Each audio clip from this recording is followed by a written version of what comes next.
시편 127편 3절은 하나님이 이렇게 말씀을 기록하셨어요. 보라, 자식들은 야훼의 기업이요 태의 열매는 그의 상급이로다 말씀을 하셨습니다. 부모님의 자랑이 되는 것, 자녀들이 이 부모의 자랑이 되는 것은 당연한 일이죠. 그래서 우리 부모님들이 내 자녀가 학교 시험에서 100점 한번 맞아오면 얼마나 기뻐서 이걸 누구한테 얘기할까, 누구한테 자랑할까 막 안절부절하지 못하면서 전화를 붙들고 이 전화에 있는 연락처들을 쫙 보면서 누구에게 자랑하면 가장 이 자랑을 기쁘게 받아줄까. 여러분들 그런 생각들 별로 안 해보신 것 같군요, 얼굴을 보니까. 자랑하고 싶은 게 부모의 그 마음입니다. 내 자녀들을, 내 가족들을, 그리고 그 자녀들은 부모의 자랑이 되는 것이 당연한 것이에요. 마찬가지로 우리 하나님의 자녀인 우리들이 하나님의 자랑이 되어야 하는 겁니다. 하나님께서 우리 순복음 중앙교회 성도 여러분들을 보시면서 막 자랑하고 싶어서, 야, 나를 믿는 이 내 자녀가 있는데, 순복음 중앙교회에 성도가 있는데 얼마나 믿음 가운데에서, 얼마나 말씀 가운데에서, 얼마나 하나님의 말씀을 순종하는 가운데에서 그렇게 아름답게 살아가는지 아냐, 얼마나 이 모습이 아름다운지 아냐. 우리 하나님께서 우리를 자랑하고 또 우리 하나님께서 우리를 보면서 뿌듯해 하시는 그 마음, 저는 그 마음이 지금 이 자리 가운데에 하나님으로부터 우리에게 전해지고 있음을 확신합니다. 옆에 분들하고 다시 한번 인사 나눌까요? 당신은 우리 하나님의 자랑입니다. 이렇게 인사 나누세요. 우리 권사님은 우리 하나님의 자랑이에요. 우리 집사님은 우리 하나님 자랑입니다. 우리 하나님의 자랑이에요. 우리는 하나님의 자랑입니다. 자랑거리들이 되어야지, 저러면 안 돼, 저러면 안 돼, 이런 이야기를 들으면 절대로 안 되는 인생이지요. 데살로니가 교회, 오늘 본문의 배경이 되는 이 데살로니가 교회 성도들이 바울에게 뿐만 아니라 하나님에게 이러한 마음을 주는 사람이었습니다. 바울이 이 데살로니가 교회를 자랑하고 싶어서, 하나님이 이 교회를 자랑하고 싶어서 얼마나 애를 쓰고 힘을 썼는가. 이 데살로니가 교회는 바울이 2차 전도 여행 중에 세운 교회였습니다. 본래 교회 규모도 작았어요. 우리 교회보다 아마 더 작았던 것 같아요. 더 작은 그러한 규모에 내세울 것도 없고 보잘것없는 그러한 교회였습니다. 그런데 바울이 가는 데마다 이 교회를 자랑하고 있습니다. 데살로니가 교회의 모범을 너희가 배워야 한다. 데살로니가 교회 성도들의 모습을 너희가 배워야 한다. 바울뿐 아니라 모든 동역자들에게 이 데살로니가 교회가 자랑이 되었다라는 것입니다. 온 사방에 소문이 퍼질 만큼 그러한 아주 모범이 되는 자랑스러운 교회, 그 교회가 그렇게 자랑스럽게 될 수 있었던 이유는 바로 그 안에 자랑스러운 성도들이 자리 잡고 있었기 때문이라는 사실입니다. 결국 다시 말해서 자랑스러운 성도들이, 교인들이 자랑스러운 교회를 만드는 줄로 믿습니다. 우리 순복음중앙교회 여러분들, 우리 권사님들, 장로님들, 우리 모든 집사님들, 교회를 자랑스럽게 만드는 성도들이 되시기를 주님의 이름으로 간절히 축원을 드립니다. 그렇다면 오늘 본문은 어떤 사람이 교회의 자랑이 되고 하나님의 그 자랑이 되는가, 오늘 우리가 함께 생각하고 또 은혜를 나누는 시간을 가지기 원하는데요. 첫 번째로 자랑하고 싶은 사람들은요, 믿음이 자라는 사람들이라는 사실입니다. 따라합시다. 믿음이 자라는 사람들. 자랑하고 싶은 사람은 믿음이 자라는 사람들이라는 것이에요. 어린아이가 엄마 품에서 태어나서 자랄 때는 처음에 젖을 먹습니다. 그리고 젖을 먹다가 조금 자라면 이유식을 먹기 시작하고, 이빨이 나기 시작하면 비로소 밥을 먹고 고기를 씹으면서 그 영양분을 몸에 흡수하고, 그래서 그 아이가 점점 자라나듯이 우리의 신앙도 마찬가지입니다. 우리의 신앙도 하나님 주시는 말씀 가운데에, 또 기도 가운데에 온 성도들이 함께 어울리는 이 신앙의 교제들을 통해서 우리의 믿음이 자라가기 시작한다라는 사실이죠. 자라야 한다라는 사실입니다. 오늘 성경 3절 상반절은 이렇게 말합니다. 형제들아, 우리가 너희를 위하여 항상 하나님께 감사할지니 이것이 당연함은 너희의 믿음이 더욱 자라고, 이렇게 말씀하고 있습니다. 지금 사도 바울이 하나님께 깊이 감사하고 있는 장면입니다. 막 당연스럽게 감사가 막 쏟아져 나오고 있는데 그 이유인즉슨 바로 데살로니가 교회 이 성도들의 믿음이 날마다 자라고 있다라는 이야기를 들으면서 그것이 하나님 앞에 얼마나 감사한 일이고 자신의 자랑처럼 뿌듯함을 느끼고 있는 그 바울을 보게 됩니다. 지금 바울이 편지하고 있는 이 데살로니가 교회, 앞서 말씀드린 대로 바울이 이제 아시아 지역의 복음을 뒤로 하고 1차 전도 여행을 마치고 2차 복음 전도를 떠났을 때에 처음으로 세운 교회가 밀립보 교회였고요, 그 다음으로 세운 교회가 이 데살로니가 교회였습니다. 이 개척한 곳이죠. 바울이 사도행전 17장은 이 모습을 이렇게 이야기합니다. 그들이 암비볼리와 아볼로니아로 다녀가 데살로니가에 이르니 거기 유대인의 회당이 있는지라 바울이 자기의 관례대로 그들에게로 들어가서 새 안식일에 성경을 가지고 강론하며 뜻을 풀어 그리스도가 해를 받고 죽은 자 가운데서 다시 살아나야 할 것을 증언하고 이르되 내가 너희에게 전하는 이 예수가 곧 그리스도라 하니 그 중에 어떤 사람 곧 경건한 헬라인의 큰 무리와 적지 않은 귀부인도 권함을 받고 바울과 실라를 따르나. 지금 바울이 데살로니가에 가서 예수 그리스도에 대한 복음을 그들에게 전하자, 예수님께서 당신의 메시아가 되시고 구원자가 되십니다 라고 하자 많은 사람들이 이 바울과 실라가 전하는 이 메시지를 듣고 예수 그리스도를 믿기로 결단하고 교회 가운데 함께 그들이 모이기를 시작합니다. 그런데 그렇게 교회를 개척하고 한참 신나게 사역을 하던 그때에 바울 일행들에게 위협이 다가와요. 5절에 이렇습니다. 그러나 유대인들은 시기하여 저자의 어떠한 불량한 사람들을 데리고 때를 지어 성을 소동하게 하여 야손의 집에 침입하여 그들을 백성에게 끌어내려고 찾았으나. 지금 유대인들이 바울이 전하는 이 메시지에 대해서 거부감을 가지기 시작하면서 바울과 그의 일행들에게 위협을 가하기 시작합니다. 유대인들은 이 바울이 전하는 복음을 방해하기 시작했다라는 것입니다. 결국 바울은 이 유대인들의 위협 때문에 오래 머무르지 못하고 앞서 얘기했듯이 3번의 안식일을 거치는 3주간의 이 개척의 시간을 뒤로하고 이 데살로니가를 떠날 수밖에 없었다라는 것입니다. 지금 이 데살로니가 교회는 신앙을 위협하는 그 사건이 그들에게 다가왔다라는 것이죠. 예수를 믿는다고 핍박하기 시작하는 세력들이 생겨났고 또 바울이 그들의 믿음을 좀 견고하게 지켜주어야 할 그때에 떠나버려야 하는 그러한 상황이 일어나게 됐습니다. 그런데 이 데살로니가 교회의 교인들은 지금 이 위기 앞에서 믿음이 사라져 버릴 수 있는 그러한 위기의 현장 가운데서 그들의 믿음을, 하나님이 주시는 믿음과 소망과 사랑을 가지고 복음을 따라서 예수 그리스도의 믿음을 본받아 그 믿음이 오히려 사그라든 것이 아니라 성장하고 있었다라는 사실입니다. 그들의 지도자가 떠났음에도 불구하고 그들의 삶에 위협을 가하는 일이 생겼음에도 불구하고 믿음이 오히려 자라고 있었다. 바울이 그곳을 떠나서 소문을 막 듣는데 데살로니가 교회 성도들의 믿음이 날마다 더 좋아지고 그들의 열심이 더 뜨거워지고 있다라는 이야기를 들으면서 이 바울의 마음이 얼마나 뿌듯했겠어요. 아니 하나님의 마음이 얼마나 뿌듯하고 사랑스러웠겠는가. 그런데 이 데살로니가 교회 성도들이 믿음이 자란, 신앙이 자란 그 증거가 어디에 있었는가? 바로 그들의 삶이 그것을 믿지 않는 사람들에게 막 증거하고 있었다라는 사실입니다. 이 데살로니가 지역은 우상 숭배가 가득한 곳이었어요.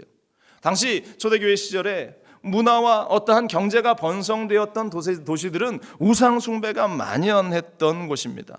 마찬가지로 이 지역 역시 생식과 번영의 신을 자신의 우상으로 섬기고 있었던 지역이었고 그것이 너무나 당연스럽게 그 지역 가운데에 만연되었었던 그러한 상황이었다라는 사실이에요.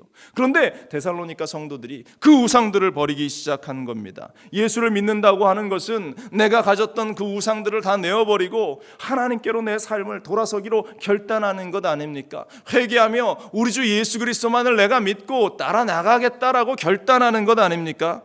지금 데살로니가 성도들은 그 우상을 버립니다. 그런데 지금 이들에게는 이 우상을 버린다는 것이 단지 이방의 어떤 신 하나를 그들이 버리는 그러한 차원이 아니라 그들의 삶을 송두리째 포기하는 그러한 일, 자신이 누렸던 그 공동체에서의 그 삶의 일정 부분을 그들이 포기하는 사건입니다. 더 이상 사람들과 그들이 함께 공유하지 못하는 일들이 생겨나기 시작하는 것, 다시 말해서 내가 먹고 마시고 즐기고 누렸던 그 모든 것들을 내가 포기해버리는 그 일, 바로 그것이 이들이 우상을 내어버리고 믿음을 선택한 그들의 삶의 모습이었다라는 것입니다. 데살로니가를 보면서 바울이 칭찬한 것이 바로 그 부분이에요. 그들의 믿음이 자란다고 하는 것은 바로 과감하게 세상의 가치관을 그들이 포기했다라는 것입니다. 세상의 물질의 기준을 포기했다라는 것입니다. 세상이 말하는 어떠한 그러한 명예의 기준을 그들이 포기해 버렸다라는 것입니다. 무엇을 먹을까, 무엇을 마실까, 무엇을 입고 무엇을 누리고 어떻게 살아야 할까를 걱정한 것이 아니라 내 은퇴 후의 삶이 어떻게 될까를 그들이 걱정하면서 노심초사했던 것이 아니라 하나님이 나를 먹이시고 하나님이 나를 입히시고 하나님이 나를 이끌어 주실 것이다라는 그 믿음이 그들 가운데에 자리 잡기 시작했다라는 사실입니다. 여러분들 삶 가운데에 내가 무엇을 먹을까 무엇을 마실까 염려하지 않는 우리가 될 수 있기를 간절히 축원을 드립니다. 주님께서 여러분들을 책임지실 줄로 믿습니다. 마태복음 6장은 이렇게 말합니다. 그러므로 염려하여 이르기를 무엇을 먹을까 무엇을 마실까 무엇을 입을까 하지 말라. 이는 다 이방인들이 구하는 것이라. 너희 하늘 아버지께서 이 모든 것이 너희에게 있어야 할 줄을 아시느니라. 그런즉 너희는 먼저 그의 나라와 그의 의를 구하라. 그리하면 어떻게 한다고요? 이 모든 것을 너희에게 더하시리라. 아멘. 하나님께서 내가 안달복달한다고 내가 먹고 살 수 있는 것이 아니라 이미 하나님께서는 그 모든 것을 아셨기 때문에 우리의 믿음이 자란다라는 것은 여전히 믿음 없을 때처럼 내가 어떻게 살까에 내 모든 시선이 맞추어져서 노심초사하는 것이 아니라 하나님이 먹이실 것을, 하나님이 입히실 것을, 하나님이 채우실 것을 믿고 기도하면 맨날 파리만 날리던 우리 가게에 손님들이 쏟아져 들어오게 되는 것입니다. 맨날 이거 어떻게 해야 할까 걱정하던 우리의 직장이 막 부흥하게 되는 일이 일어나게 되는 것입니다. 아멘. 진짜 믿으세요? 그것이 여러분들에게 확신으로 다가오십니까? 하나님이 여러분들의 삶을 책임지실 것입니다. 데살로니가 교인들은 그러한 믿음을 가지고 그들의 삶을 새롭게 결단했다라는 것입니다. 믿음은, 믿음의 자람이라고 하는 것은 삶으로 증명해야 하는 것입니다. 믿음의 판단 기준이 무엇이겠어요? 뭐 때가 되면 집사가 되고 또 때가 되면 권사가 되고 또 때가 되면 장로가 되고, 그것이 믿음의 기준이 되지 않습니다. 그것은 아무런 믿음의 기준이 되는 것이 아니에요. 하나님이 볼 때에, 또 주의 종이 볼 때에, 또 모든 성도들이 볼 때에 이렇게 삶을 들여다보면서 야, 이제 다 컸구나, 이제 다 컸구나, 이러한 말을 들을 때에 그 다 컸다는 것이 뭐 나이를 먹었다는 뜻이 아니라 믿음으로 야, 다 컸구나, 누구가 봐도 그것을 느끼게 되는 그 순간, 바로 그것이 믿음이 자란 것이고 믿음이 성장된 모습이라는 사실을 우리는 기억해야 할 줄로 믿습니다. 데살로니가 교인들, 바로 그들의 모습을 하나님이 보고 바울이 보고 주변의 사람들이 보면서 야, 저들의 믿음이 저렇게 좋아졌구나, 그러한 칭찬이 자랑거리가 되고 있었다라는 사실입니다.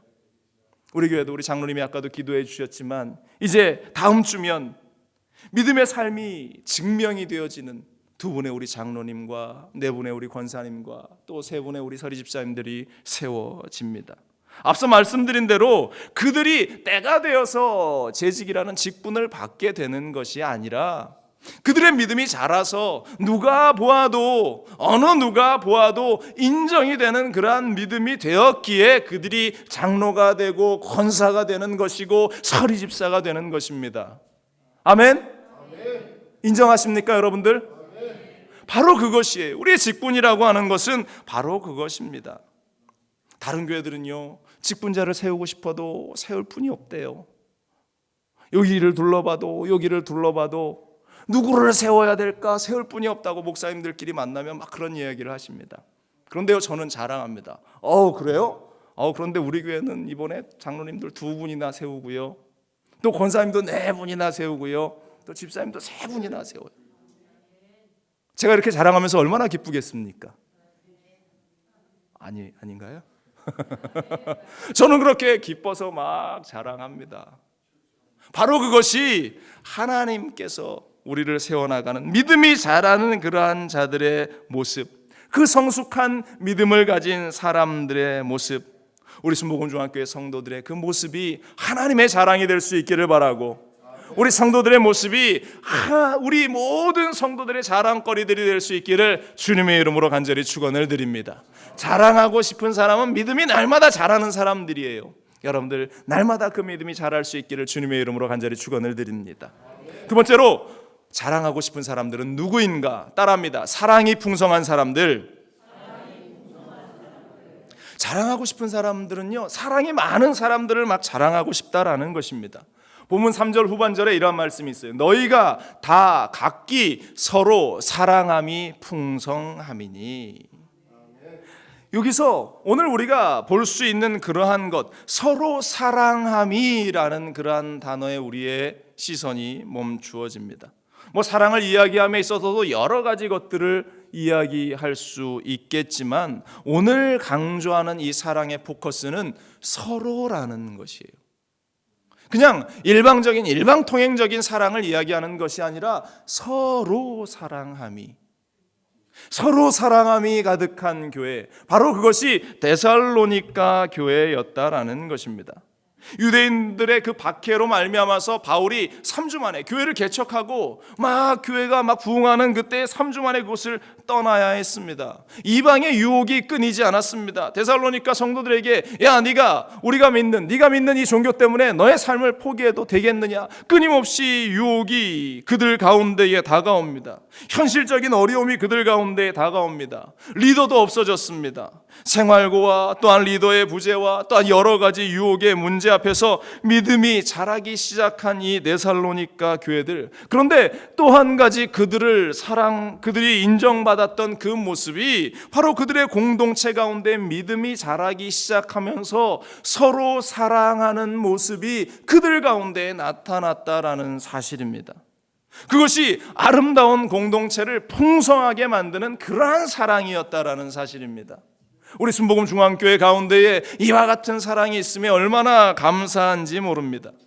오늘날 많은 교회들이 사랑을 외칩니다. 사랑해야 한다라고 이야기합니다. 사랑이 중요하다라고 이야기하면서 선한 많은 사업들을 하려고 이웃을 돕고 또 선교를 나가기도 하고 그들에게 사랑을 전하기 위해서 무언가를 준비를 하죠.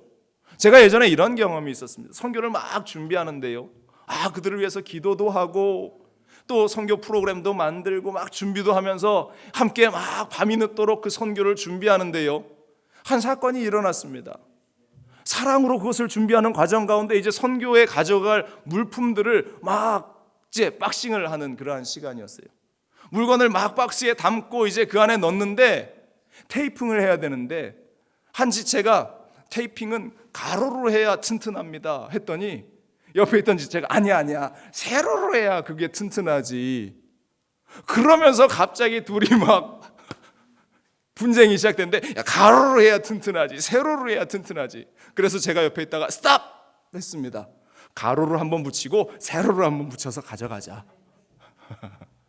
그런데요, 재밌는 것은 사랑을 위해서 준비하려고 하는 그 현장 가운데에서 정말로 본질을 잃어버리고 다툼을 또 싸움을 또 서로 헐뜯는 그러한 일들이 생겨나는 그러한 경우가 사랑을 외쳐대는 우리 교회 가운데에 너무나 많이 있다라는 것입니다. 바울도 그랬어요. 바울도 2차 선교여행 때 마가를 데려가지 않은 바나바와 바울과 바나바가 함께 전도여행을 하다가 이 마가가 중간에 아마 1차 전도 때 힘이 들어서 도망간 모양입니다. 그러니까 바울이 마음에 상했어요. 그래서 2차 전도여행 때는 이 마가를 데리고 가지 않겠다라고 하니까 이 바나바가 그래도 다시 한번 기회를 줘야 되지 않겠냐 이야기하면서 둘이 다툼이 일어났습니다. 이 성경을 보면서 제가 조금 위로가 되는 것은 이 믿음의 거목인 바울과 바나바도 이렇게 투닥투닥 하는구나. 나중에는 이들이 또 함께 화해하면서 함께 일을 해 나가지만 결국은 바울은 실라를 데리고 2차 전도여행 이 데살로니가 교회를 개척하는 그 현장으로 떠나가고 바울은 바나바는 마가를 데리고 다른 선교지로 서로 나누어서 그 길을 떠나는 모습이 성경에 기록되어 있는데 그렇다고 우리가 바울도 바나바도 싸웠는데 우리도 치고받고 싸우자 그런 이야기를 드리는 것이 아니고 하나님의 마음을 가진 사람은 서로 사랑하는 그 마음, 서로 사랑하려고 하는 그 마음을 가진 것, 바로 그것이 교회 공동체가 칭찬받는, 하나님이 자랑하고 싶어하는 그러한 교회 공동체라는 사실을 우리는 기억해야 할 줄로 믿습니다. 여러분들, 분쟁이 일어날 때에 예수님이라면 어떻게 하셨을까를 우리는 그 사역을 잠시 내려놓고 예수님이라면 어떻게 하셨을까를 생각하면 우리는 너무나 쉽게 그 해답을 얻어나갈 수 있으리라 저는 확신합니다. 기꺼이 내 것을 양보하고 이것이 비록 효과적이지 못할지라도 기꺼이 배려하고 양보할 수 있는 것, 바로 그것이 서로 사랑하는 자, 예수님이 자랑하는, 하나님이 자랑하는, 모든 사람들이 자랑하고 싶어하는 사람들의 모습이라는 것입니다. 요한복음 15장 12절은 말합니다. 내 계명은 곧 내가 너희를 사랑한 것 같이 너희도 어떻게 하라고요? 서로 사랑하라 하는 이것이니라. 예수님이 우리를 사랑하셨던 것 같이 너희도 서로 사랑하라. 17절에도 말합니다. 내가 이것을 너희에게 명함은 너희로 서로 사랑하게 하려 함이라. 예수님이 우리에게 부탁하셨습니까? 예수님이 우리에게 이렇게 하는 게 좋다라고 말씀하셨습니까? 아니요, 예수님께서 명했다라고 말씀합니다. 이것은 해도 되고 안 해도 되는 차원의 문제가 아니라 명령이라는 것이에요. 명령입니다. 예수님께서 우리에게 하신 명령입니다. 너희가 서로 사랑하는 것. 데살로니가 교회는 그렇게 서로 사랑했기 때문에 칭찬받는 교회가 되었다라는 것입니다. 우리 옆에 분들 보면서 다시 한번 인사 나눕니다. 당신을 사랑합니다. 인사 나누세요. 우리 집사님 사랑합니다.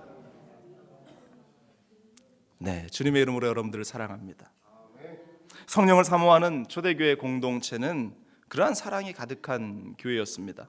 사도행전 2장 44절 이하를 보면 이런 말씀이 있어요. 믿는 사람이 다 함께 있어 모든 물건을 서로 통용하고 또 재산과 소유를 팔아 각 사람의 필요를 따라 나누어 주며 날마다 마음을 같이하여 성전에 모이기를 힘쓰고 집에서 떡을 떼며 기쁨과 순전한 마음으로 음식을 먹고 하나님을 찬미하며 또 온 백성에게 칭송을 받으니 주께서 구원받는 사람을 날마다 더하게 하시니라.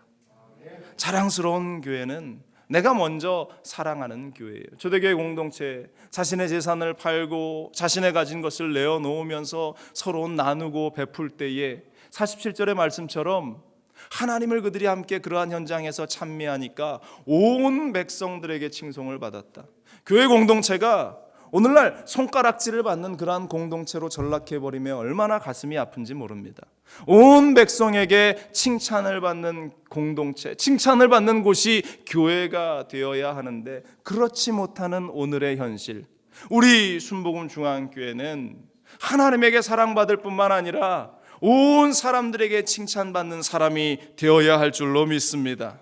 그러기 위해서는 데살로니가 교회 성도들처럼 서로 사랑함이 가득함이 넘치는 공동체가 되어야 한다라는 것입니다.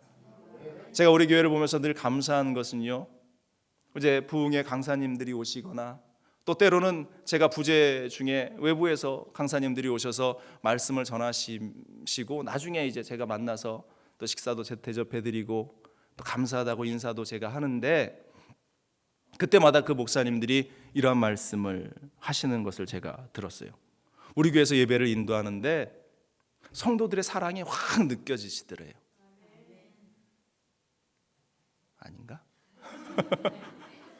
성도들의 사랑이 이 앞에서 말씀을 전하시는 그 목사님이 확 느껴져서, 야, 이 교회는 뭐 그 강사 목사님들이 오셔서 얼마나 우리와 교제를 하셨겠어요. 얼마나 뭐 여러분들하고 뭐 교제를 나누셨겠어요. 그런데 이 자리 가운데 있는 그 사랑이 그들의 마음 가운데 확 느껴지면서, 비록 순복음 중앙교회가 지금은 비록 작지만 희망이 보인다라고 늘 말씀을 하셔요.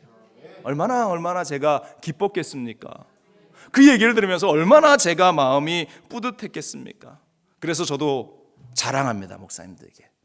우리 교회 얼마나 사랑이 많은지 목사님 느끼신 그대로입니다. 우리 성도님들이 주의 종에게 저에게 얼마나 잘하는지 모릅니다. 또 서로 얼마나 사랑하는지 모릅니다. 성도 간에도 막 그 눈에서 꿀들이 뚝뚝뚝뚝 떨어지는 것을 제가 봅니다.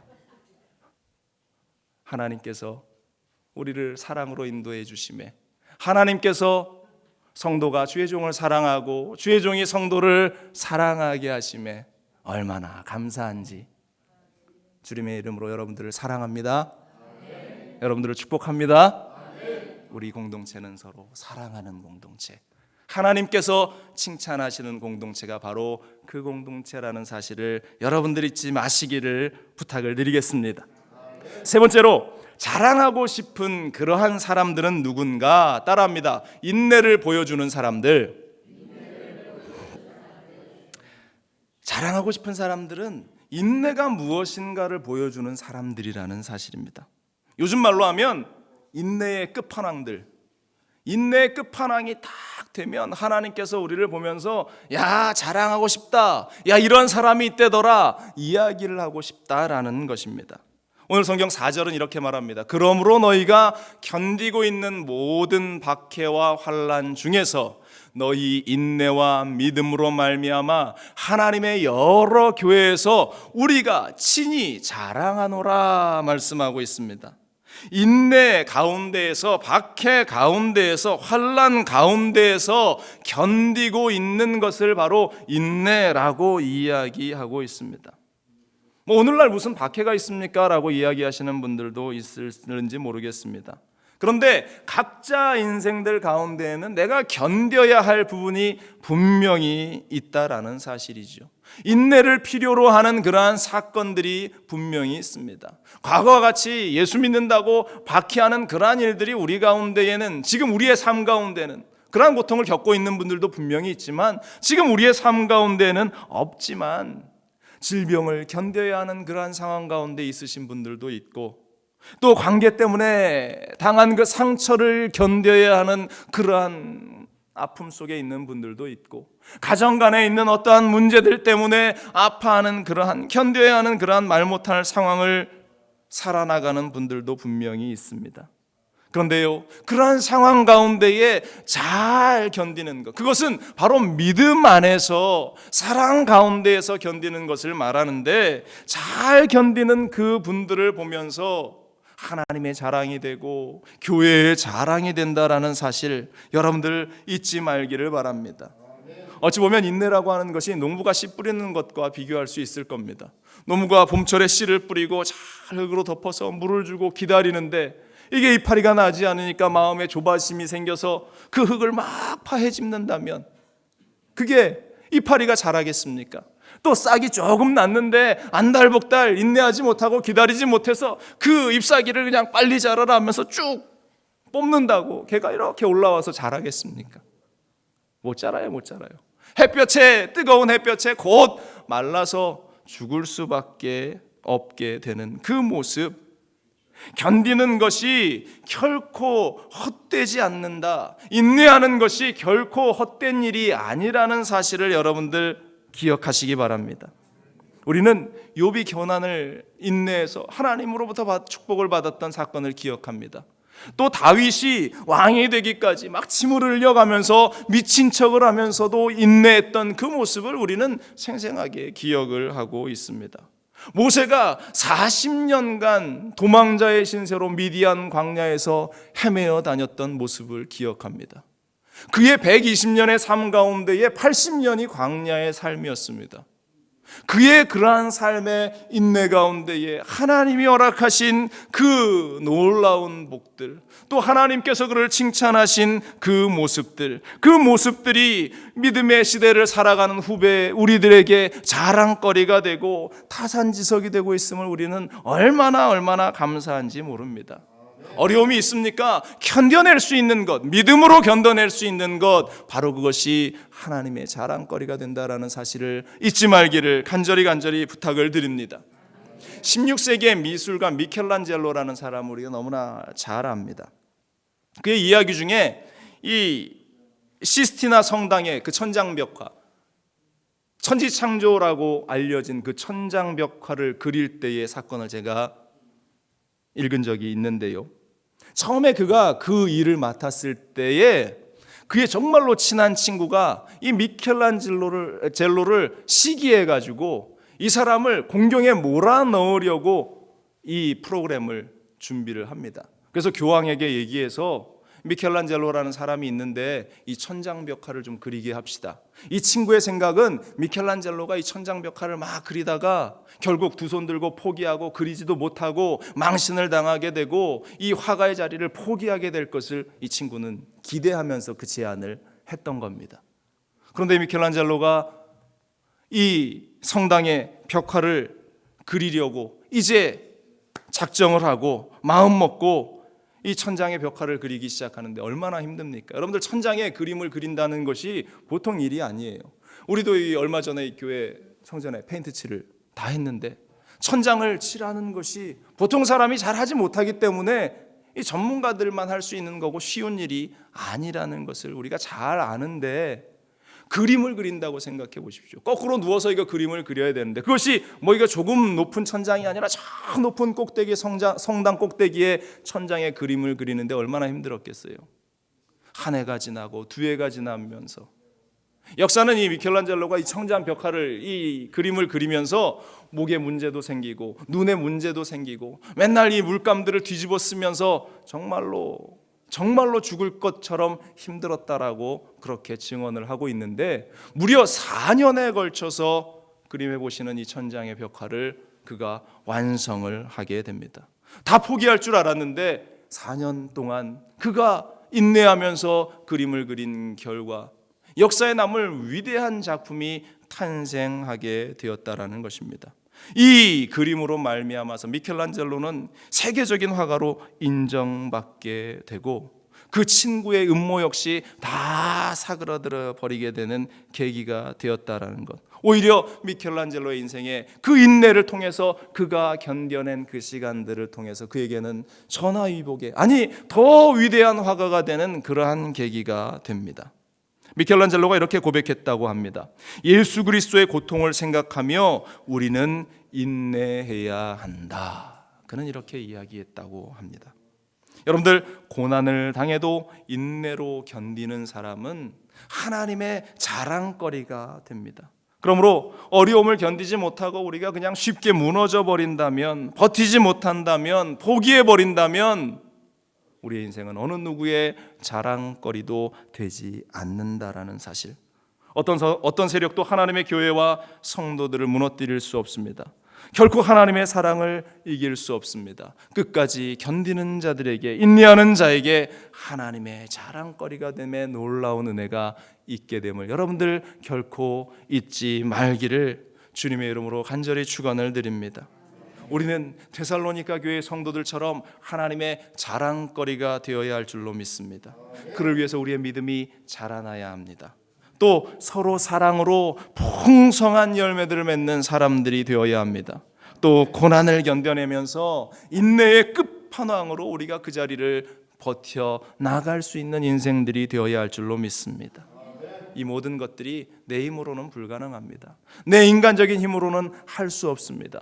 그래서 날마다 우리가 주님 앞에 나와 무릎 꿇고 성령의 충만함을 구하고 하나님이 우리를 충만케 하시는 그 은혜의 역사를 구해야 우리가 그렇게 믿음이 자라고 버텨낼 수 있고 또한 우리가 서로 사랑할 수 있는 힘이 생긴다라는 사실. 그러므로 여러분들 성령의 도우심을 더욱더 구하는 우리 모두가 되고 또 그를 통해서 자랑하고 싶은 사람들이 되는 사랑하는 우리 순복음 중학교의 성도들이 되시기를 주님의 이름으로 간절히 축복하고 또 축원을 드립니다. 오직